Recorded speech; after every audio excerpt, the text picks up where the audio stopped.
Hello everyone, welcome to Pathomad. Today let us study about chemical and radiation carcinogenesis. Firstly, let us discuss about chemical carcinogenesis. A brief introduction regarding chemical carcinogenesis.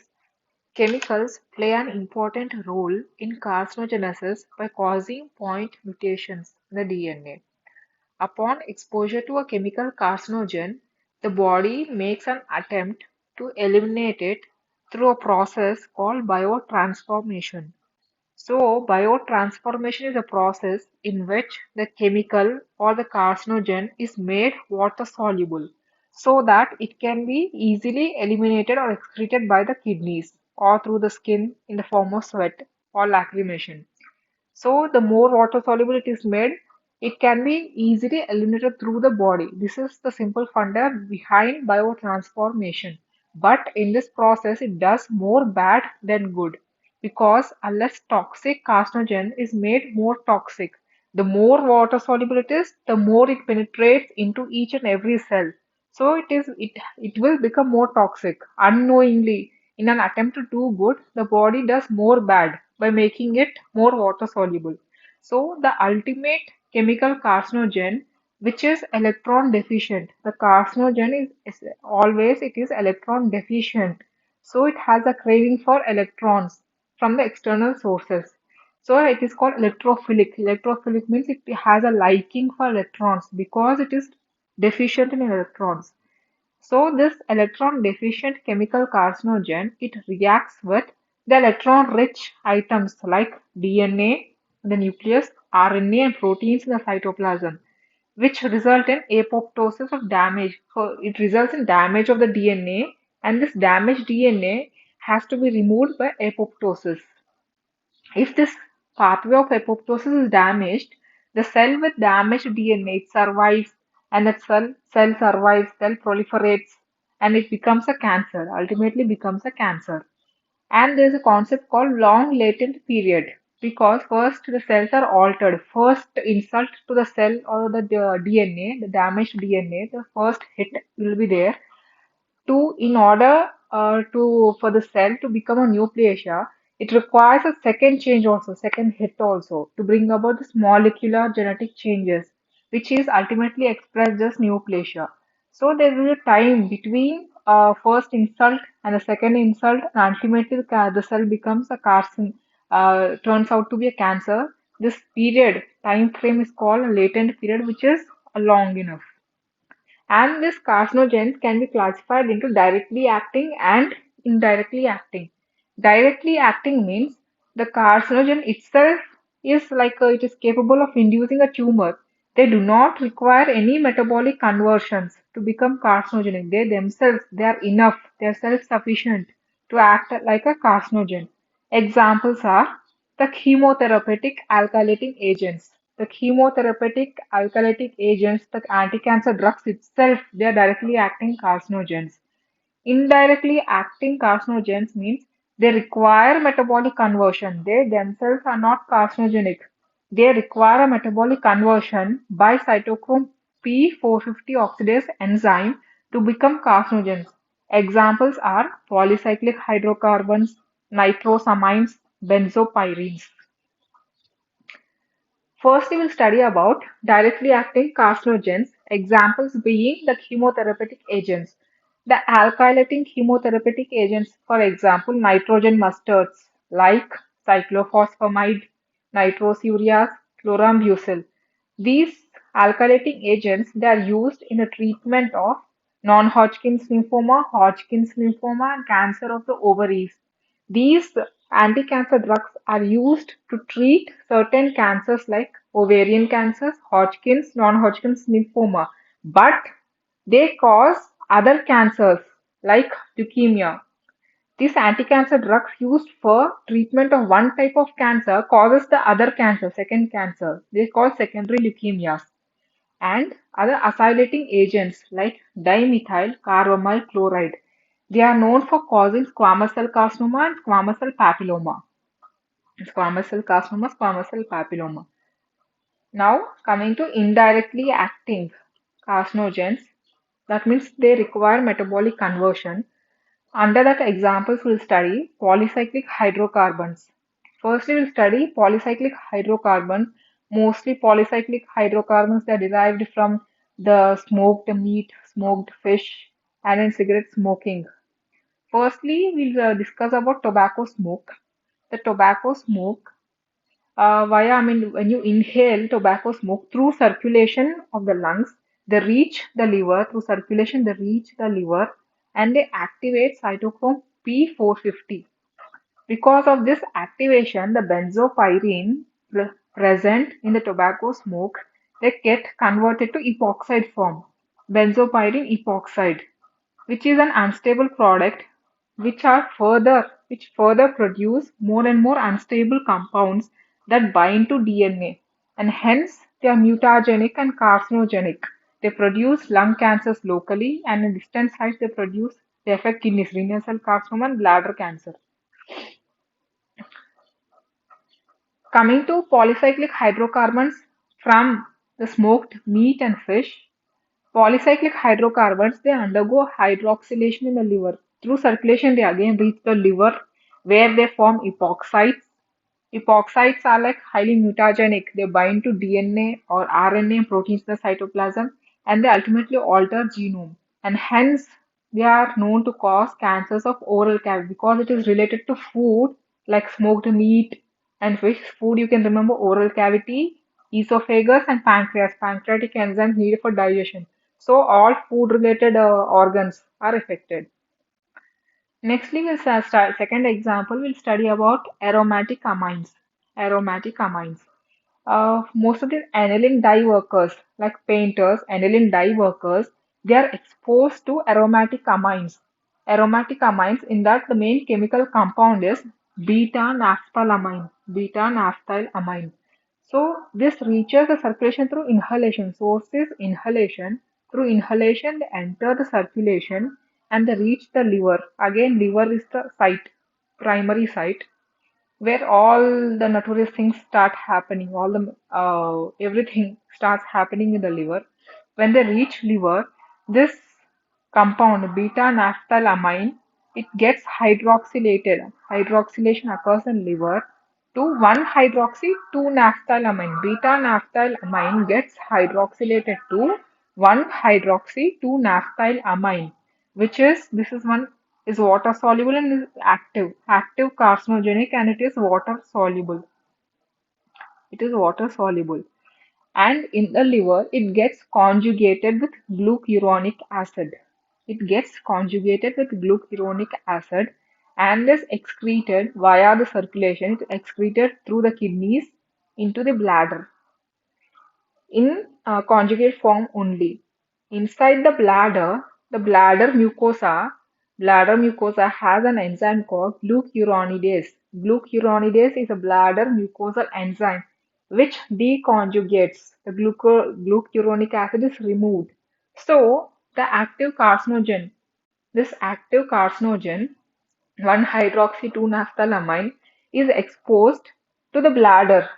It is exposed to the mucosa of the bladder, and hence it leads to development of bladder tumor because urothelium it is exposed to the active carcinogen.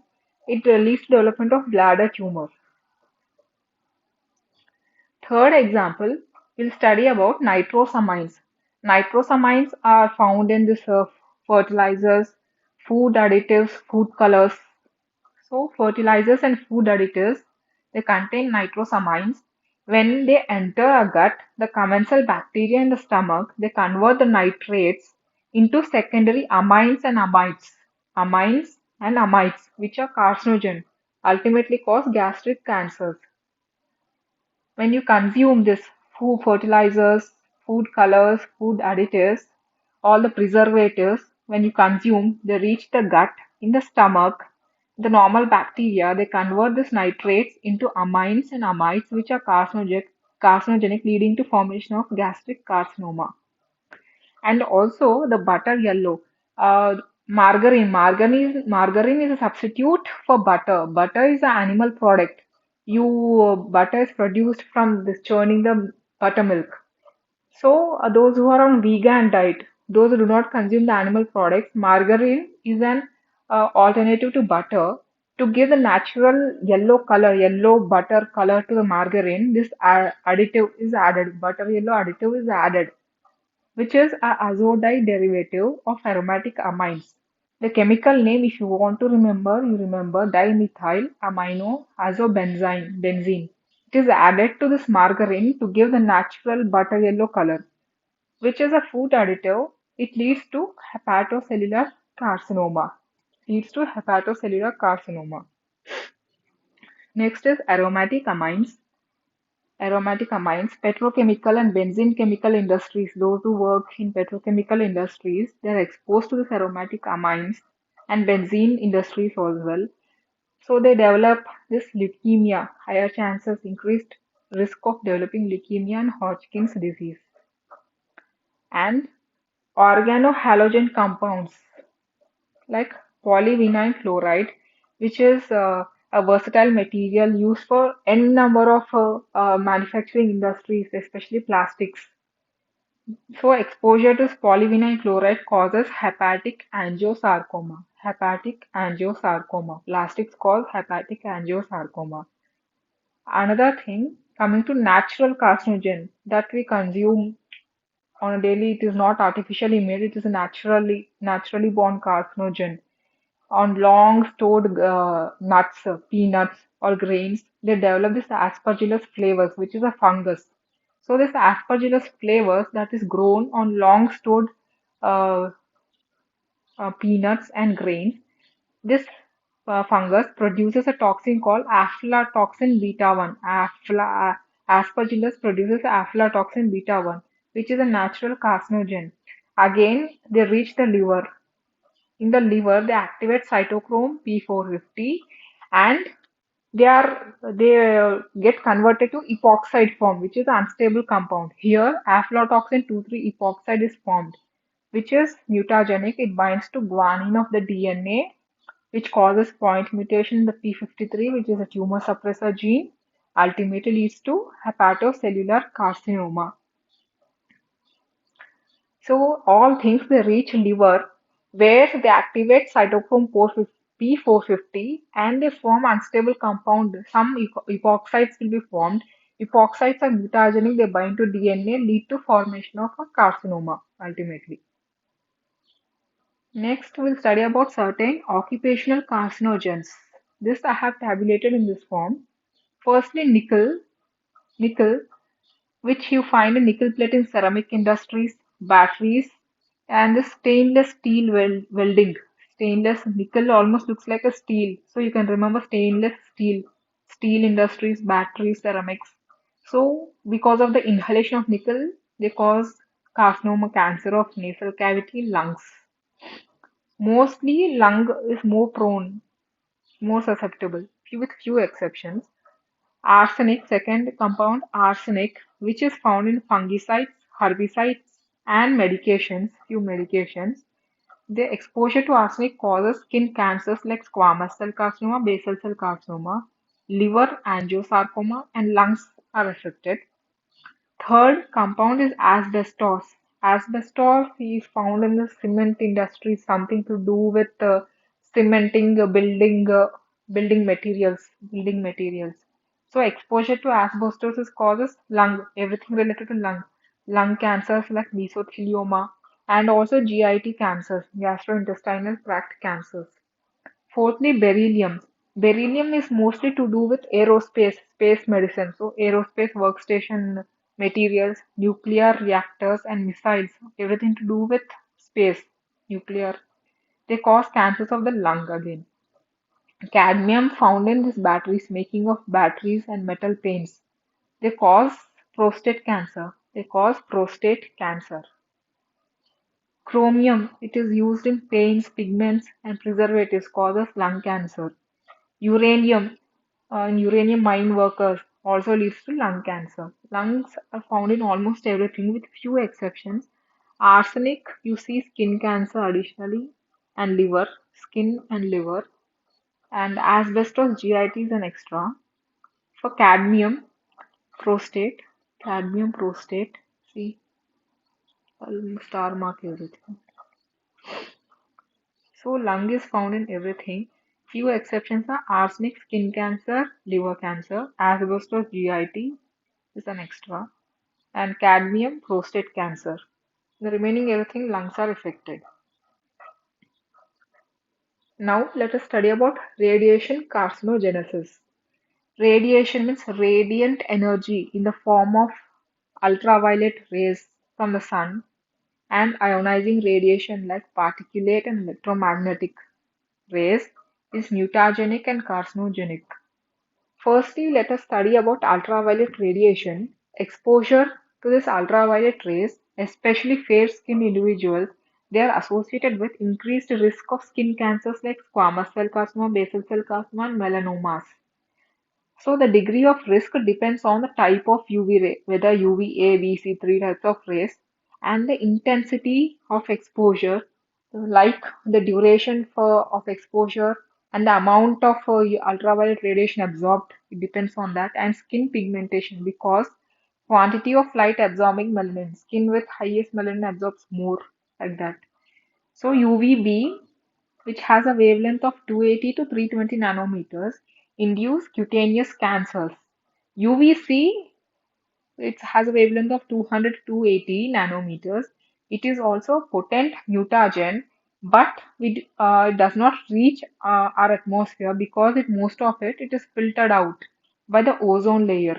So we are free from this UVC danger. UVB is a carcinogenic because it has the ability to cause pyrimidine dimers in the DNA. Pyrimidine dimers in the DNA. So this ultraviolet radiation, it has photons and each photon has certain energy. So absorption of energy of the photons present in the ultraviolet radiation by whom? By DNA. Our DNA absorbs this energy and produce certain chemical reaction. Because of this chemical reaction, there is covalent cross-linking between pyrimidine bases of the double helix of DNA. For example, I'll draw and show you. This is the double helical DNA strand, double helix. When you unwind and see, you unwind this and you separate out the strands. You separate out the strands. This is strand number one, strand number two. They are paired with one another. If suppose on strand one we have pyrimidine bases. If suppose there is one pyrimidine, purines and pyrimidines are there. Purines, pyrimidines will be there. If suppose this is a purine, for example, thymidine, this is thymidine, this is thymidine. The two adjacent within the same strand, the two adjacent thymidine, they form a dimer and they are clubbed together, and hence the double helix, this double helix is lost. So because of this, what do you say? The energy of photon is absorbed by the DNA. It incites a chemical reaction because of which there's a cross-linking of pyrimidine base pairs. The two adjacent base pairs they cross-linking. So this double helix is lost. It distorts the double helix of DNA and prevent base pairing between two strands. There's a two strands, right? The adjacent two strands, when the double helix is lost, base pairing base pairing between two adjacent strands will be lost. So pyrimidine dimers, that is said to be pyrimidine dimers. So in general, when these pyrimidine dimers are formed, they are repaired by nucleotide excision repair. Intact nucleotide excision repair, which is almost present in everyone.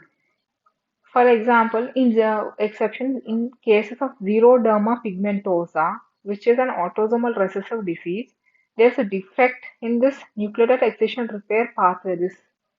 This repair mechanism is lost. So, when these individuals are exposed to this ultraviolet radiation, sunburns, they are easily prone for sunburns, which are not, and they form the pyrimidine dimers are formed, and they are not repaired, and hence they get accumulated and lead to skin cancers. And coming to ionizing radiations, there are two types, electromagnetic and particulate. Electromagnetic means X-rays or gamma rays may be found in PET scans. particulate like alpha particle, beta, protons, neutrons found in this atom bombs or nuclear bombs. For example, a study shows the survivors of this Hiroshima and Nagasaki, the famous World War II bomb blast atom bomb places, Hiroshima and Nagasaki atom bomb survivors, they have developed leukemia after average latent period of 7 years. I mean, time is taken for them to develop cancer latent period. After latent period of average of 7 years, these survivors have developed leukemias. And also children who are like most of them they are exposed to the CT scans because of this investigations thing. 3 times, 5 times, 10 times exposure to CT scans, they're at higher risk of developing leukemia and brain tumors as well. I mean, they have more prone, higher risk of incidence of this cancers in children who are exposed to CT scans for frequent number of times. Yes, we have discussed the chemical and radiation carcinogenesis for today. Thank you all and have a nice day.